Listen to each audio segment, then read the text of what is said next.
I almost went to bed and forgot something super important last episode.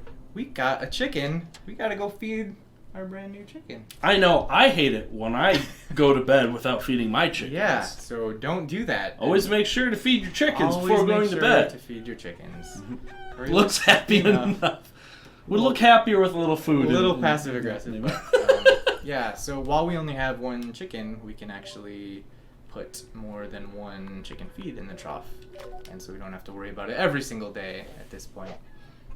But yeah, it's good that we had some of that. Yeah, because yeah. we That would have been certainly unfortunate. wouldn't be able to buy it at this point. One other thing I wanted to do, we've never played with Bo with our rubber I don't ball. think we have yet. Hey, I feel bad for him on these like rainy days. You know, he doesn't get too much exercise. So the concept behind this, it's an item that doesn't really provide any like tangible, like direct, like you get X for doing this, but it's something that, like, when you think about it, like brings a lot of heart into the story itself. Yeah. So as a developer, how do you know how much of that type of thing? Because like I think about it and like if for like Kodo or for Bo IRL, if we had all of these toys and like snacks and stuff like we normally do in real life, you'd have like so much clutter in the house. Like, how do you know as a game developer, like how much of those sort of heartfelt things put in the game? I mean, yeah, it's kind of up to you as a developer, and every developer kind of does it differently. I think it's important to have some. I think those are, when I play a game, those are what tells me this game was designed by love. This was designed by somebody who cares about it, instead of somebody who's just out to make money, or somebody who's, like a committee has designed this game. Well, we might have to cut that answer short. Sorry to bother you at home like this, but there's something I've been meaning to tell you. Go on. Whoa. Hey. Whoa. Wow. Gotta be careful. Just be like... this answer. I feel the same way. That's a really bold thing. Like, she's like, it's 6 a.m. on Yeah. a Friday morning. She's just like... dropping that bomb. Yeah, like, I haven't even had my coffee yet. Like... I feel like, I don't know, Prophet might think we're dreaming or something. Yeah, no still, kidding. We've got these weird dreams about feral shades. Maybe this is just a weird dream about Bryn falling in love with us. Yeah, you're like in that peak inception right now. Oh, that would be sad if this happened and then you like woke up in the game. Like, no! We've all had those dreams though. Hey, sweet and sour shrimp. Nice. She brought me her favorite dish. Aww. Adorable. Sweet. Wow. Man. I'll admit that happened a little earlier than I was expecting. Yeah, we're definitely raising ourselves in her mind. Like I always say, a strawberry day will catch the love that's astray. You come to the World's Down Developer Let's Play for relationship advice. I got it. You need it? I got it. Call me up. You say, hey, Mike, I need some help. What you got? I'll be like, here's what you gotta do, strawberries. bro, or sis. Always strawberries. Strawberries. just strawberries. That's all you gotta do. Sometimes, like, have a little shortcake. Yeah. Because the two go together. Like, sometimes some spiced rum. Ooh, yeah, you gotta mix it up. Well, that's an well, exciting congratulations, way. Yeah, that's David. An exciting this is way a to milestone. Start. It is. It totally is. Very exciting way to start the day here. And like there was another little thing. Hey, Ooh, a bit of a harvest too. Getting better. Yeah. There's a little thing at the very end, which I'm sure obviously everyone caught, but like as Bryn was walking away, Prophet had the little heart bubble. Yeah. Like something like that where it's like, having this silent protagonist, but having that emotion, like as she's walking away, like I can just imagine like Prophet like beaming because like we've obviously been working towards this, and to like have that little heart bubble appear, it's just like that's reinforcement that like the character that we are playing is not just a mindless robot that we're telling what to do. There's personality behind that character, and I love that. I love that. Yeah, absolutely. He's very, very happy about it, and it doesn't take much. Like it's not like crazy high budgets and super realistic animation and millions of dollars that make you relate to characters. Yeah. It's simple touches sometimes. and very kind of meaningful moments, even Yeah. when they're conveyed through such abstract or simplistic sprites and graphics. Yeah, I have always felt that about... Oh, we're going to have to wait, actually. I was going to send him on the errand to pick up a few more seeds for us, but I don't believe the seed shop opens till 9. But yeah, I've always felt that about games. Like, we, again, chime the Zelda bell, but people have criticized that series in the past for the lack of voice acting. And, like, I don't need voice acting to connect to a character, you know? Like, there's so much charm in just text boxes and, simple sprites and simple... We talk about, like, Final Fantasy VII... the original game, like the reason people are so excited about that remake coming out is because the original game, those characters are so beloved, like legendarily so, and it's not, it's not like, because of the super high fidelity graphics back then. then. Back then, like you couldn't even have like facial like features or anything like that. You had a set of eyes. Yeah, and it's all the goofy, like simple couple frame animations that Cloud does when he's like, Cloud's blocky arm scratching the back of his head, to me, it was like I felt that whenever that was happening. Absolutely. It doesn't take much sometimes. Just heard a little chime there. Man, exciting little magical touches happening everywhere. Hello. Hey, I'm Zoli, one of the 10 charm fairies who call this village home. So Zoli, we've said before that all the charm fairies are named after they were Kickstarter backers were able to name charm fairies. Awesome thing. Yeah, fun little detail. So the real life Cole and Amber, my brother Matthew and sister-in-law Lauren, they're a little cat. She's 17 years old now. Oof. Yeah, definitely getting to be an old lady. That's Zoli. Can't wait till you find the Dozer fairy. That's gonna be. Yeah. It'll be fun. Can't wait. Okay. Oh, this is a tough one. I think I took the last one. I'm gonna give you this one. Yeah? Yeah. So hard. I would say... No wrong answers. I would say visit Senna. Okay. Because, like, I don't know, like, sometimes, like, the postal service, like, that's a lonely job sometimes, Like, she needs a little friend. She's been unappreciated, perhaps. Yeah, it's true. And we've been getting a lot of... mail deliveries because of all the money we've been making lately. So. And Senna's just awesome. Not that, Haley and Orion weren't, but... True, yeah. I really like Senna.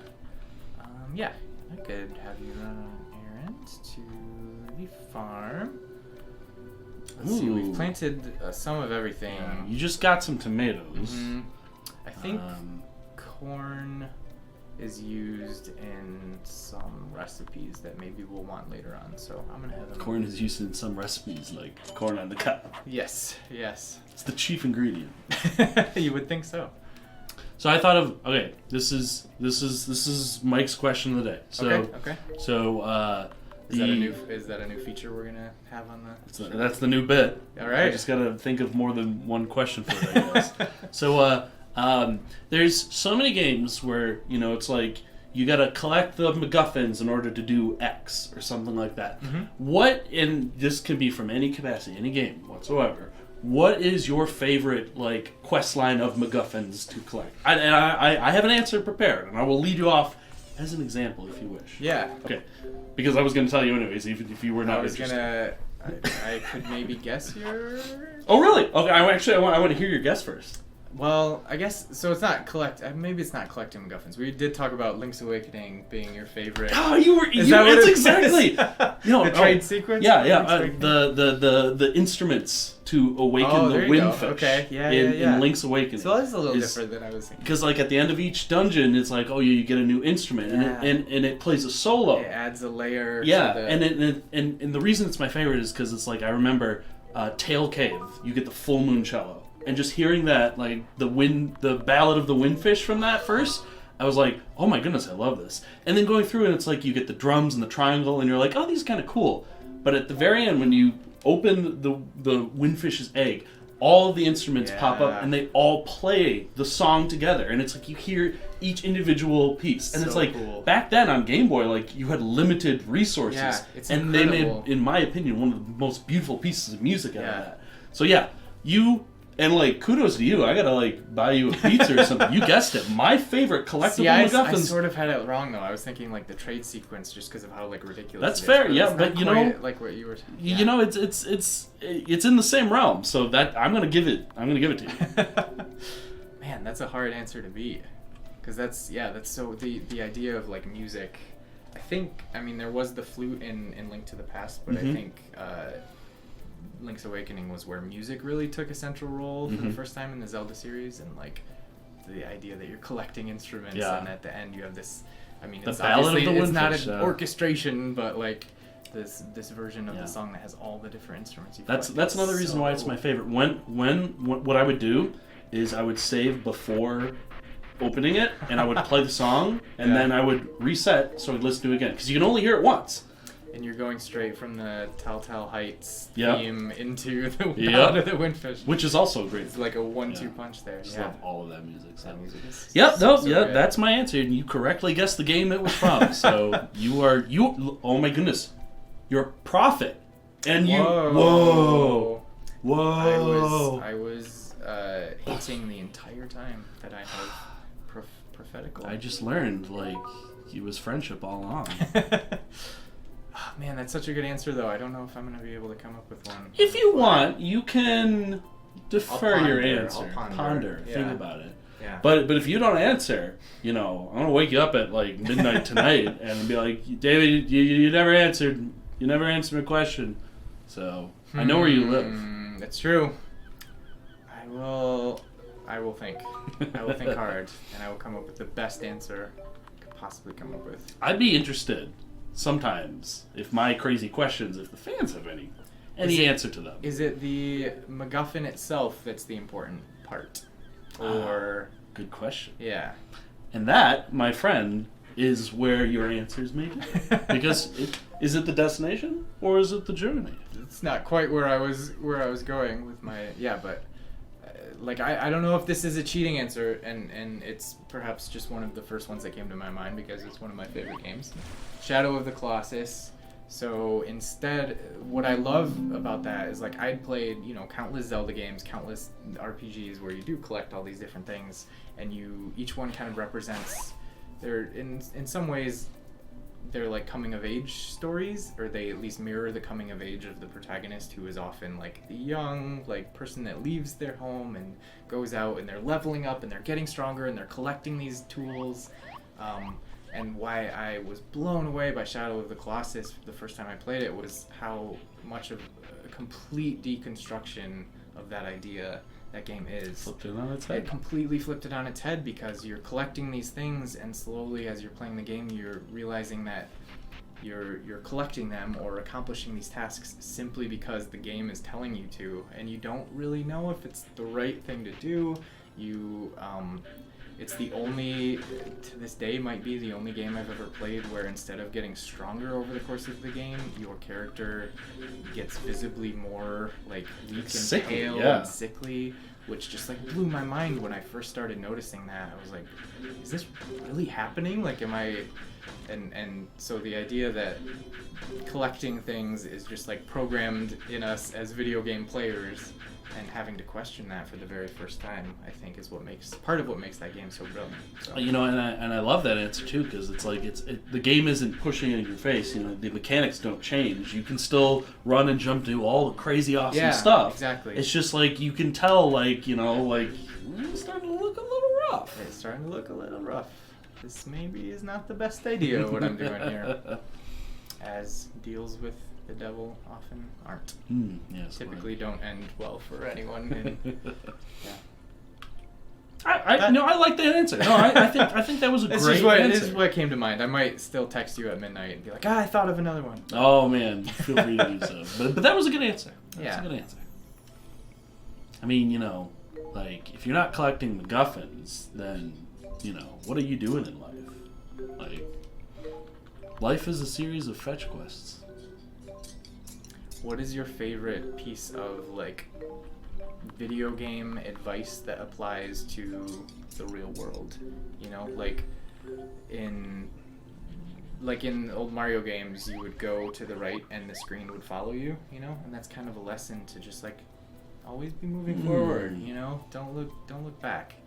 Or like, the classic one that I've heard before is like, if you see enemies, like if you're encountering enemies, that means you're going the right way. Like, it means if you're like in the middle of a maze or something and you see an enemy, that means you haven't been there before. So like, if you are encountering resistance, you're doing something right. You're pushing forward. You know, I don't have a specific thing, but I remember reading, like, it was just some article, and it was like, you know, how we see red, like enemies are the color red, or outlined red, and how we associate it with red being the enemy, and that how color flap changes everything, and like people are hesitant to, you know, if outlined in blue, you know, to identify that as a direct enemy, and it's just like, it's the whole sort of like, you know, don't judge a book by its cover kind of a thing, and like, you know, down to the basics is something as easy as color, and like, and you know, thinking about like how that even applies, like the psychology of several different things in games is always really fascinating to me, and how that applies in the real world, and something like that is, in my opinion, is very relevant. Yeah, having to, instead of like seeing a color and immediately following that association, or like seeing something so surface level, you know, instead taking a moment and looking below the surface, perhaps at why you feel that way, or why, that triggers that certain response. That's a good answer. I kind of put you on the spot there with an unconventional sort of question. I thought it was a good question. Yeah. Let's do, we don't have much money to bet, but we can still... Some Logan Ball. Yeah. I think he has to win to change the name to Logan Ball. Yeah. I mean, you're undefeated, so shouldn't it be Profit Ball at this point? Well, I think, you know, after the Lock Ball competition, that's when you can officially call it Profit Ball. At least until the next year's competition. It will be Profit Ball from then on. At least in this Let's Play. No more, shall we call it, Lock Ball. You know, we'll just, you know, whenever the word Lock Ball shows up, we'll just, you know, put a little, put Profit in front of it. That is a step too far. It's a little more editing than I'm willing to do on these videos. That's fair. That's fair. But you guys can imagine. Yeah, just use your imagination. It's the most important tool we have. Imagination.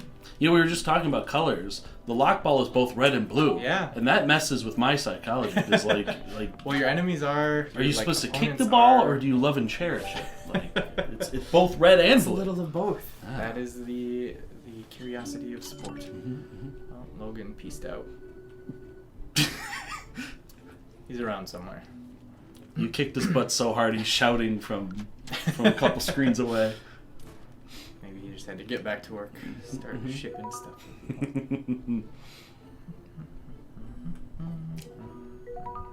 He hasn't found a screwdriver yet. Found that screwdriver. You keep looking. I'm sure you'll find it someday. You know, I understand. Like I have had like times where I've lost something. Like, I think my Apple TV remote has been lost for months, and we don't know where it is or when it's going to show up next. So I can kind of lament with that. Yeah. You know. Yeah. Although I also wouldn't put it past him to just not want to fix the cabinet. And so it's lost. It's lost. Yep. That's what his story is, and he's sticking to it. Hey everybody. Oh well, we just saw you. Hard at work, Logan.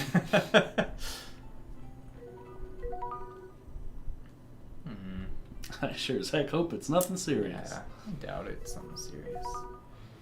So pretty, and she doesn't even know. It's an expression.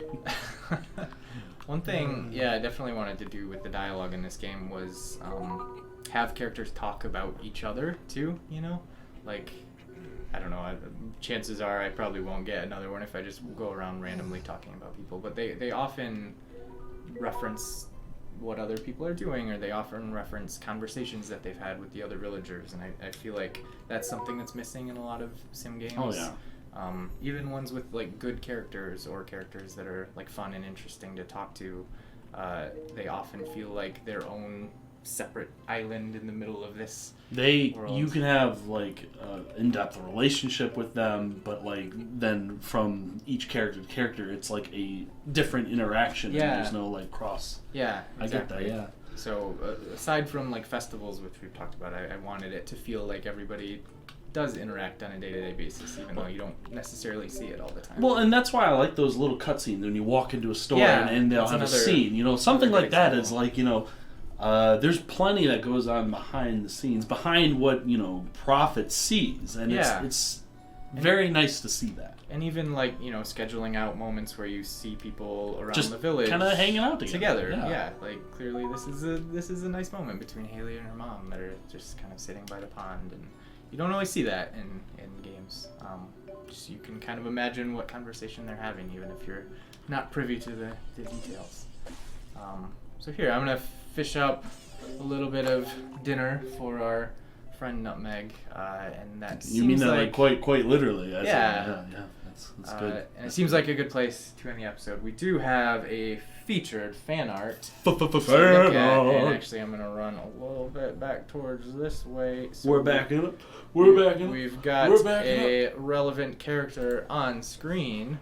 So this one is by our friend Dan Dilly. Hey! And it's a very cute version of Haley, who, I just really like that the smile is so friendly. Like, nailed it. I love it. Definitely expressive, and like you can tell her personality from the picture, just being so like open and charming and warm, just like Haley is. There's so much detail in like the eyes again. I just people are so talented. I love it. Really, really great. I love this one a lot. So thank you for sharing. I believe they're following along the Let's Play, or at least at some point in the 30 odd episodes that we've got so far. So thank you very much, and to the rest of you, thank you as always for joining, and we will be back very soon. Lots more exciting stuff to come, as always. Bye.